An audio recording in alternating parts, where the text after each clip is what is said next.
Chris, what is our fifth main topic today? I do really quickly want to bring up that almost all the tablets are gone on the Amazon wish list. Oh my God, really? Yeah, someone wrote in to let us know that. So. Oh, okay. Yay, thanks, guys. We'll do a highlight of that a little bit later. From Amin.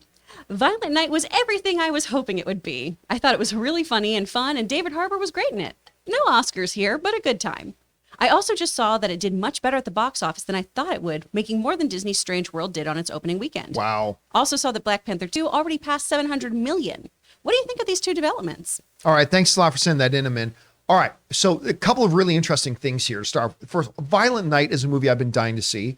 Of course, the past 4.5 days for me have been a whirlwind. Like Ann and I hit the road to go to Vegas on Wednesday, big conference out there, plus the USC Pac-12 championship that we went to, got their asses handed to them by the Utah Utes. Well done, Utah. Then we had to race back to LA. We're home for an hour, race back to Riverside, I should say. We're there home for an hour, then drive an hour out to LA to go to Los Angeles Comic-Con. Finally had a chance to meet Simu Liu, which was great. He autographed my Shang-Chi world premiere badge for me, which now makes that my favorite movie item that I own, because I've still got my badge from the world premiere of Shang-Chi, and now it's autographed by Simu, That's which awesome. was really, really great of him to do. I really appreciated that. And then, so basically it was an entire whirlwind. The weekend was, so I didn't get a chance to see Violent Night yet. I'm going to go see it tonight because I've been dying to watch this movie. Very excited about it. But some really interesting numbers came out of the box office this weekend. First of all, let's go over to my screen here for a second. First of all, let's look at Black Panther Wakanda Forever for just a moment. You're right. That movie just passed. Where is it? There it is. You might want to refresh that, Jonathan. Black Panther just passed $733 million worldwide. So it's already passed that mark at $733 million, an incredible number for it. I don't know if it's going to hit $1 billion or not. I'm not 100% sure if it hits $1 billion. There's that total there right there that it's already got, which again is pretty incredible. It was number one at the box office again this weekend. Its growth rate, obviously after a number of weeks, like every movie does, has slowed down a bit. But you are looking at that. And what week is it in? That this was its fourth weekend. Now it's 733 million. So tremendous success for it. Congratulations. Here's the interesting thing. You brought this up.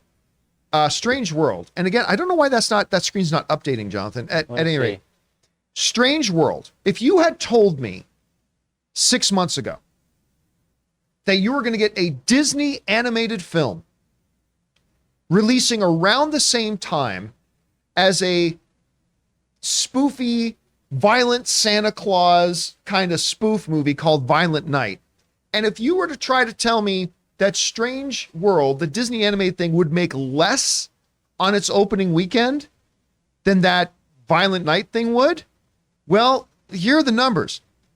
That Strange World movie made $12 million in its opening weekend. A movie that they never properly marketed or advertised or told people what it was about. And you know, I was saying that 6 months ago, that why would anybody see this? They're not even telling us what it's about. They're not marketing, they're hiding it, all that kind of stuff. Violent Night made $13.3 million. Here's what makes it even more impressive. You know what the production budget of this movie was? $20 million. Oh, dang. $20 million was the production budget on Violent Night. For a big Hollywood wide release film, that is as low as it goes.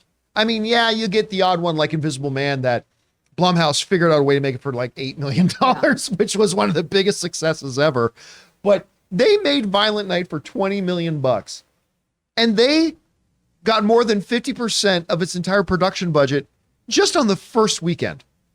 That is great for it. Now, of course, you know, other movies, some bigger movies will make 30, 50, 70, 100, $200 million opening weekend. But for a little R-rated spoofy movie like this, if you told me this thing was going to make $13 million a couple weeks ago, I would have taken that bet. I would have said it would have made in the high single digits, 8 million, 9 million. For it to make $13 million is pretty damn impressive. And I'm hearing good things. I mean, again, I'm not hearing anybody saying this is a top 5 movie of the year or anything like that, but most people I'm hearing from are saying this is a damn entertaining little movie, which is exactly what the trailer looked like it promised. So, hey, Chris, there's a number of interesting numbers here and facts here. Number one, you know, Black Panther well crosses 700 million, $733 million now in its fourth weekend.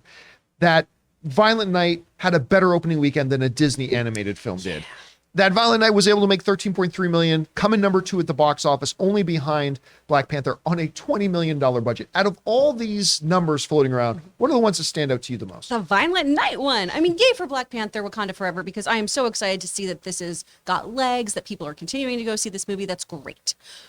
Violent Night, though. I think this is great because I love a campy movie. So I'm really, really excited to see this just really, really blowing off the doors here. I haven't gotten to see this. This is what I might go do now today since I have a free afternoon. But Taylor's gone to see it twice and has warned me about the eye violence in it. So I appreciate it today. Thank you. But I'm really excited about this one. It just looks so fun and goofy. David Harbour, when he gets to do just kind of whatever the hell he wants, I am all for.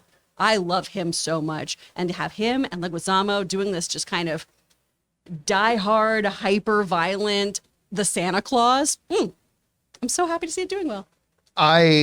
Listen, David Harbour, even when he did that horrible Hellboy movie, I know nobody likes to remember that.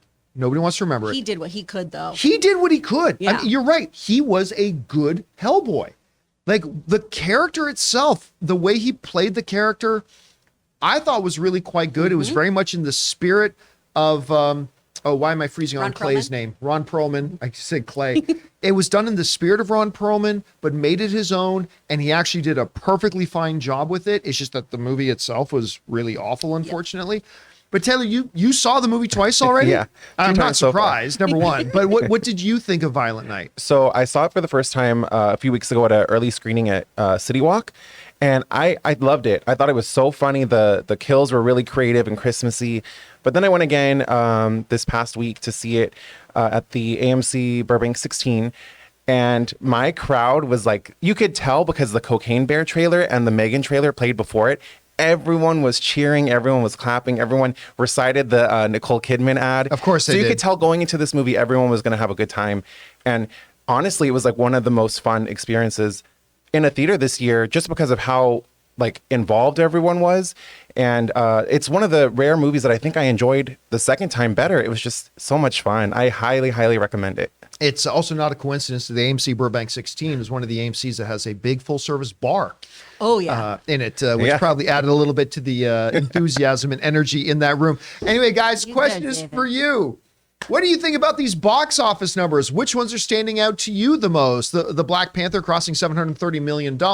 Maybe the fact that some spoof little violent R-rated Christmas movie actually had a better opening weekend than a Disney thing, or just the fact that it made $13 million on a $20 million budget in its opening weekend and it's getting good reviews. Whatever stands out to you guys the most, jump down into the comment section below and leave your thoughts there. Guys, we want to take a second to thank a sponsor of this video, MANSCAPED. This holiday season, I'll be giving thanks to our friends over at MANSCAPED. Everyone loves turkey and stuffing, but you'll be looking like dessert with the help of MANSCAPED's Performance Package 4.0. The leaders in below-the-waist grooming have blessed you with the ultimate Thanksgiving dinner topic. Tell your in-laws about your new cutting-edge ball trimmer and gift yourself or the man in your life the ultimate men's hygiene bundle. Trim up your pumpkins by going to manscaped.com and use the code CAMPEA for free shipping and 20% off. And this year I am so thankful for Manscaped because like most of you guys, I used to use Neanderthalic dark age methods to trim my balls. Not anymore, thanks to Manscaped. It's time for all of us to give thanks to Manscaped Performance Package 4.0, or as I like to call it, the perfect package for your package. Inside, you'll find their Lawnmower 4.0 trimmer, Weed Whacker ear and nose hair trimmer, Crop Preserver ball deodorant, Crop Reviver toner, Performance boxer briefs, and a travel bag to hold all your goodies. The heart of the package, their Lawnmower 4.0 trimmer, features a cutting-edge ceramic blade to reduce grooming accidents thanks to their advanced skin-safe technology. So get 20% off and free shipping with the code CAMPEA at manscaped.com. That's 20% off with free shipping at manscaped.com and use the promo code CAMPEA. Be thankful this holiday season for the best gift of all from Manscaped. Your balls will thank you.